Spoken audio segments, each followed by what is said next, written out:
አንዳንድ ፌስለስ ዩቲዩብ ቻናሎች ወይም ዩቲዩብ አውቶሜሽን የሚሰሩ ቻናሎች በወር $100,000 በላይ ይሰራሉ። ያለምንም ኤዱኬሽናል ሰርቲፊኬት እጄ ላይ ያለውን ስልክ ብቻ በመጠቀም በ20 ዓመቴ በዩቲዩብ አውቶሜሽን በኢትዮጵያ የመጀመሪያ 1 ሚሊዮን ብር ሜክ ማድረግ ችያለሁ። ዩቲዩብ አውቶሜሽን ለምንድን ነው ማጀመሩት? ፊታችሁን ሳታሳዩ ድምጻችሁን ሳትጠቀሙ በዩቲዩብ ብዙ $1000 ማግኘት ትችላላችሁ። ለምሳሌ እነዚህን ቻናሎች ተመልከቱ።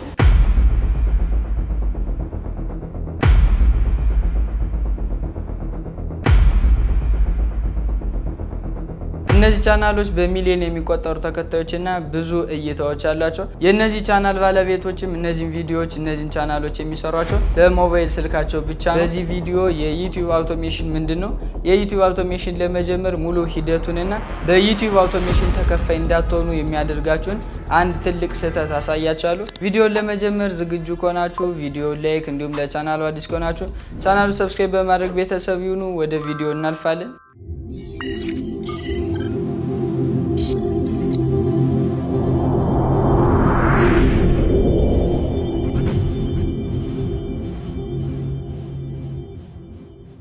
ለመሆኑ የዩቲዩብ አውቶሜሽን ምን ማለት ነው? የዩቲዩብ አውቶሜሽን ማለት በመደበኛው የዩቲዩብ ስራ እናንተ ካሜራ ፊት በመቆም ራሳችሁን ትቀርጻላችሁ። በአውቶሜሽን ጊዜ ግን የእናንተ ፊት በፍጹም አይታይም። አሁን ላይ ከ2.7 ቢሊዮን በላይ የዩቲዩብ ተጠቃሚዎች አሉ። በዚህ ፌስለስ የዩቲዩብ አውቶሜሽን ቻናል ለነዚህ 2.7 ቢሊዮን በላይ የሆኑ የዩቲዩብ ተጠቃሚዎች የእናንተን ኢንተርናሽናል ኮንተንቶች እናንተ ባላችሁበት ከተማ ወይንም ኢትዮጵያ ውስጥ ሆናችሁ እየሰራችሁ ለነሱ ማድረስ ትችላላችሁ። ብዙ ጊዜ ዩቲዩብ አውቶሜሽን ለመጀመር ብዙ የተሳሳቱ ነገሮች አሉ። ከነሱ መካከል የውጭ ሲም ያስፈልጋል፣ ዩቲዩብ በቪፒኤን መክፈት ያስፈልጋችኋል፣ ወይም የኢንተርናሽናል ቻናል መክፈት አለባችሁ የሚሉ የተሳሳቱ መረጃዎች አሉ። ነገር ግን ዩቲዩብ አውቶሜሽንን በማንኛውም ወይንም መደበኛ እንደ ማንኛውም የኢትዮጵያ ቻናል መክፈት ትችላላችሁ። ዩቲዩብ ላይ ቋንቋ ብቻ ነው የሚያስፈልገው። ለምሳሌ በእንግሊዝኛ ቋንቋ ቪዲዮዎቻችሁ የምትለቁ ከሆነ ወደ እንግሊዝኛ ተናጋሪ የሆኑ ሰዎች የእናንተን ቪዲዮ ይልከዋል ማለት ነው። ስለዚህ እነዚህ የዩቲዩብ አውቶሜሽን ቻናል ለመክፈት የውጭ ሲም ካርድ ያስፈልጋል።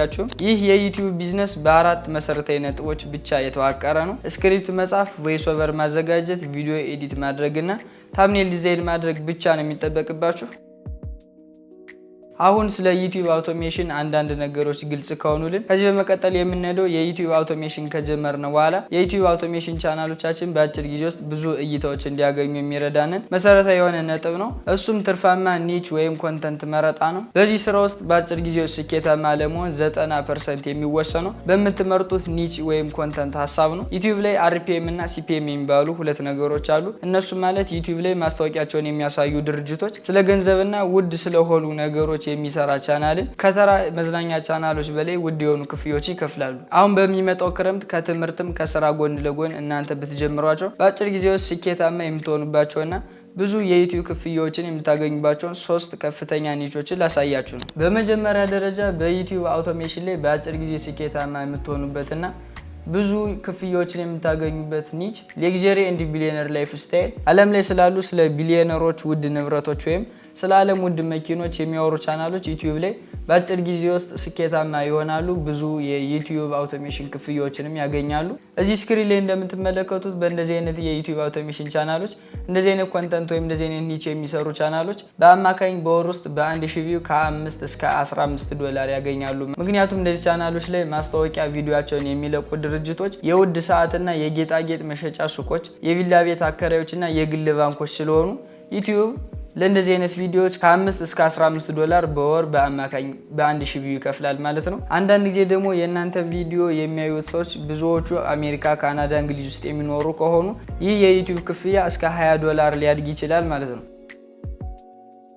በሁለተኛ ደረጃ በዩቲዩብ አውቶሜሽን ከፍተኛ ክፍያ ካላቸው ኒቾች መካከል በሁለተኛ ደረጃ የምናገኘው የሳይኮሎጂ ቪዲዮ ኮንተንቶች ናቸው። እነዚህ የሳይኮሎጂ ቪዲዮዎች ዩቲዩብ ላይ በአውቶሜሽን ዘርፍ በጣም የተስፋፉ ቪዲዮዎች ናቸው። ለእነዚህ ኒቾችም ዩቲዩብ በሁለተኛ ደረጃ ከፍተኛ ክፍያ ይከፍላል ማለት ነው። ልክ ከዚህ በፊት እንዳደረግነው አሁንም ወደ ጉግል ጄሚኒ እንገባና ይሄኛው ኮንተንት ደግሞ በዩቲዩብ በወር ውስጥ በ1000 ቪው ምን ያክል አማካኝ ገቢ ያገኛል የሚለውን እንጠይቃለን። እንደዚህ አይነት ኒች ወይም እንደዚህ አይነት ኮንተንት የሚሰሩ ቻናሎች በወር በ1000 እይታ ከ$6 እስከ $14 ይሰራሉ ማለት ነው። በእንደዚህ አይነት የዩቲዩብ አውቶሜሽን ኮንተንት ላይ የሚሰሩ ቪዲዮዎች ሙሉ ለሙሉ ረጅም ስለሚሆኑና ተመልካቾችን በጥልቀት ሙሉ ቪዲዮዎችን ስለሚመለከቱ የማስታወቂያ አስነጋሪ ድርጅቶች ለእንደዚህ አይነት ቻናሎች ከፍተኛ ዶላሮችን ይከፍላሉ። ዩቲዩብ ደግሞ ለእንደዚህ አይነት ቻናሎች በአማካኝ በ1000 እይታ ከ$6 እስከ $14 ሊከፍል ይችላል። ይህ ማለት ደግሞ ቅድምም እንዳልኳችሁ ተመልካቾቻችሁ ዩኬ፣ አሜሪካ ውስጥ፣ ካናዳ ውስጥ የሚገኙ ከሆኑ ከ$10 እስከ $20 አሁንም ከፍ ሊል ይችላል። በሶስተኛ ደረጃ በዩቲዩብ አውቶሜሽን ኮንተንት ዘርፍ ከፍተኛ ክፍያ ካላቸው ኒቾች መካከል ስፔስ ኤንድ ሚስትሪስ ኮንተንቶችን ነው። እነዚህ ኮንተንቶች ስለ ጠፈር፣ ስለ ህዋ፣ ስፔስ ላይ ስላሉ ነገሮች የተለያዩ ቪዲዮዎችን በመስራት መልቀቅ ነው። እነዚህ ቪዲዮዎች ከ5 እስከ 10 ደቂቃ ሊረዝሙ ስለሚችሉ እንዲሁም ደግሞ በጣም አጓጊ ሳቢ ስለሚሆኑ ሰዎቹ ሙሉ ቪዲዮዎችን ያሉ። እናም የተለያዩ ማስታወቂያዎች እንደዚህ አይነት ቻናሎች ላይ ብዙ ማስታወቂያዎችን ይለቃሉ። ዩቲዩብም በእንደዚህ አይነት ኮንተንቶች ላይ ከ4 እስከ $9 በ1000 እይታ በአማካኝ ይከፍላል። ይህ ማለት ደግሞ በወር በ100,000 እይታ ከ400 እስከ $900 ታገኛላችሁ ማለት ነው። ነገር ግን እስካሁን የነገርኳችሁ እነዚህ ክፍያዎች ቀጥታ ከጎግል አድሰንስ ወይም ከዩቲዩብ የምናገኛቸው ናቸው እንጂ ተጨማሪ ደግሞ የተለያዩ ድርጅቶች እናንተን በኢሜይል በማናገር የተለያዩ ማስታወቂያዎችን እናንተ ቪዲዮ ላይ በማስገባት ተጨማሪ ዶላሮችን ሊከፍሏችሁ ይችላሉ።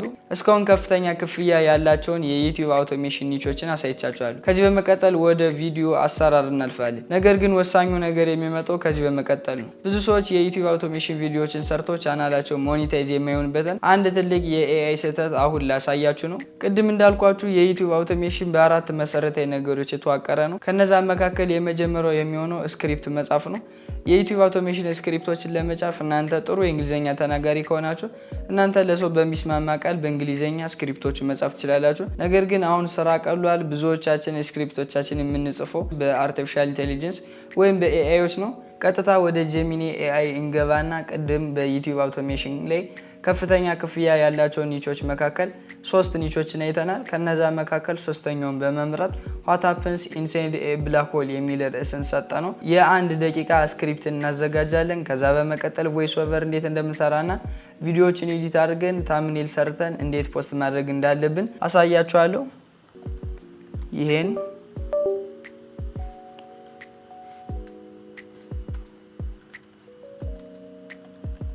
ወደ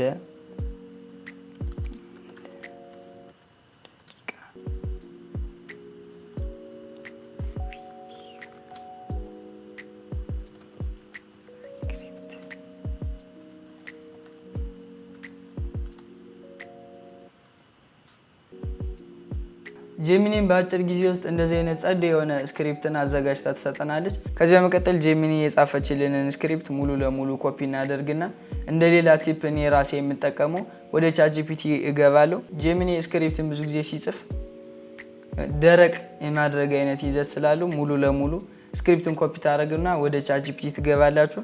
ከዛ ቻትጂፒቲ ላይ ይሄን ስክሪፕት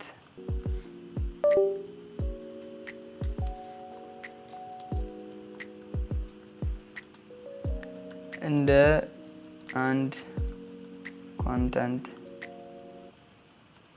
ክሪኤተር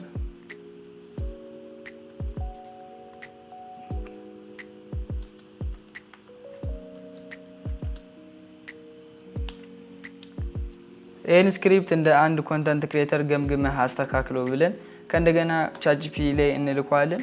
ቻትጂፒቲ ደግሞ ጎግል ጄሚኒ የጻፈልንን ስክሪፕት ለሰው ጆሮ ተስማሚ አሪፍ እይታ እንዲኖረው ሰዎች ድምጹን ሲሰሙ በአይምሯቸው እንዲስሉት አድርጎ ጥሩ ወደሆነ ስክሪፕት ይቀይርልና በእንደዚህ አይነት ቀላል መንገድ የመጀመሪያውን የዩቲዩብ አውቶሜሽን ነጥብ ሙሉ ለሙሉ አሳክተናል። ስክሪፕት መጻፍ ነበረ። ስክሪፕትን በጄሚኒ እና በቻትጂፒቲ ጽፈናል። አሁን በመቀጠል የጻፍነውን ስክሪፕት ወደ ድምጽ መቀየር ይኖርብናል።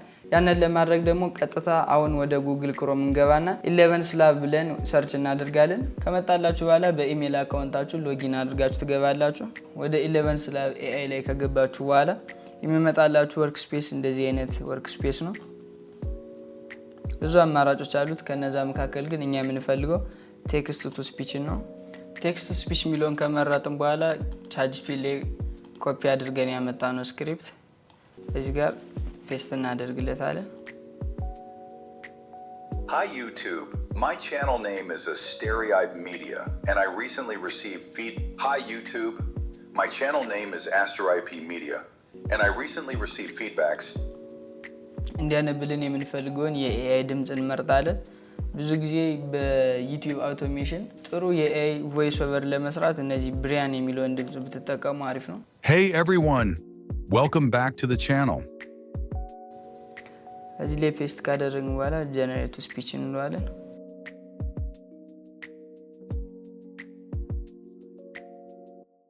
ለዩቲዩብ አውቶሜሽን መሰረታዊ የሆኑ 4 መሰረታዊ ነጥቦች አሉ ብያችሁ ነበር። ከነዚህ መካከል የመጀመሪያዎችና ሁለቱን ሰርተን ጨርሰናል። በኤአይ ስክሪፕት ጀነሬት ማድረግና በኤአይ ቮይስ ኦቨር መስራት እነሱን ሰርተን ጨርሰናል። ከዚህ በመቀጠል ሶስተኛው የሚሆነው እነዛን የሰራናቸውን ድምጽና ስክሪፕቶችን ወደ ምስል መቀየር ነው። እሱን ለማድረግ ደግሞ ቀላል የካፕከት ኤዲቲንግ ልምድ ወይም ስኪል ሊኖራችሁ ይገባል።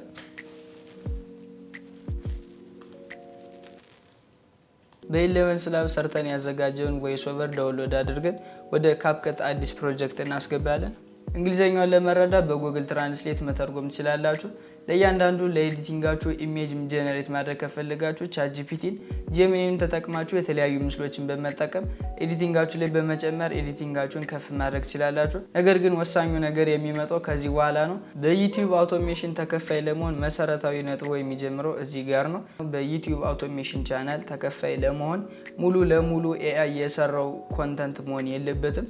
ማለትም እናንተ ስክሪፕታችሁን ኤአይ ጽፎላችሁ ስክሪፕታችሁን ኤአይ ቮይስ ኦቨር ሰርቶላችሁ ቪዲዮ ኤዲቲንጋችሁን እናንተ ወይም ቆራርጣችሁ ምስል ሰርታችሁ ዩቲዩብ ቻናላችሁን ክፍያ ሊያግድባችሁ ይችላል። የመጨረሻውና አራተኛው መሰረታዊ የዩቲዩብ አውቶሜሽን ነጥብ የሆነው ሳቢና ማራኪ ተምኔል ማዘጋጀት ነው። ቪዲዮአችሁን ዩቲዩብ ላይ ፖስት ካደረጋችሁ በኋላ ሰው ክሊክ አድርጎ ወደ ቪዲዮአችሁ እንዲገባ የምትጋብዙበት ማራኪ የሆነ ተምኔል ለእናንተ በጣም ወሳኝ ቁም ነገር ነው። ለዩቲዩብ አውቶሜሽናችሁ ተምኔል ለመስራት እናንተ የፎቶሾፕ እውቀት ካላችሁ በፎቶሾፕ ጥሩ ተምኔል መስራት ትችላላችሁ። ተምኔላችሁን ኤአይ እንዲሰራላችሁ ከፈለጋችሁ በሊዮናርዶ ኤአይ መስራት ትችላላችሁ። ወደ ጉግል ጀሚኒ ወይም ወደ ቻትጂፒቲ በመሄድ ለሰራችሁት ስክሪፕት ተምኔል የሚሆን ፕሮምፕት እንዲያዘጋጅላችሁ ጄሚኒን ወይም ቻትጂፒቲን ተጠይቁታላችሁ። ከዛ በመቀጠል ወደ ሊዮናርዶ ኤአይ በመግባት ያንን ፕሮምፕት ኮፒ ፔስት ታደርጉለታላችሁ። ሊዮናርዶ ኤአይም በአጭር ጊዜ ውስጥ ለዩቲዩብ አውቶሜሽን ቻናላችሁ ለሰራችሁት ቪዲዮ ሳቢና ማራኪ የሆነ ተምኔልን ሰርቶ ይሰጣችኋል። እነዚህን 4 መሰረታዊ ነጥቦች ደረጃ በደረጃ ካለፋችሁ በኋላ አንድ ውድ የሆነ ቪዲዮ ሰርታችኋል ማለት ነው። ወደ ዩቲዩብ አውቶሜሽን ቻናላችሁ በመግባት ያንን ቪዲዮ ፖስት ማድረግ ትችላላችሁ። ዩቲዩብም የእናንተን ቪዲዮ እንደዚህ አይነት ቻናልን እንደዚህ አይነት ኮንተንትን መከታተል ለሚፈልጉ የዩቲዩብ ቪዲዮ ተመልካቾች የእናንተን ቪዲዮ አንድ ባንድ ያደርስላችኋል። ዛሬ የተማርነው የዩቲዩብ አውቶሜሽንን መሰረት ነው። አሁን የቀረው አንድ ነገር ብቻ ነው። እሱም የዩቲዩብ አውቶሜሽንን በተግባር መጀመር ብቻ ነው። እኔ ብሆን ዛሬ ካየናቸው የዩቲዩብ አውቶሜሽን ኒቾች ውስጥ የመጀመሪያውን መርጬ የዩቲዩብ አውቶሜሽን ቻናልን እጀምራለሁ። እናንተ ከሶስቱ ኒቾች ውስጥ የትኛውን ለመጀመር አስባችኋል? በሌላ ጠቃሚ የሆነ ቪዲዮ እስከምንገናኝ ድረስ ሰላም ለእናንተ ይሁን።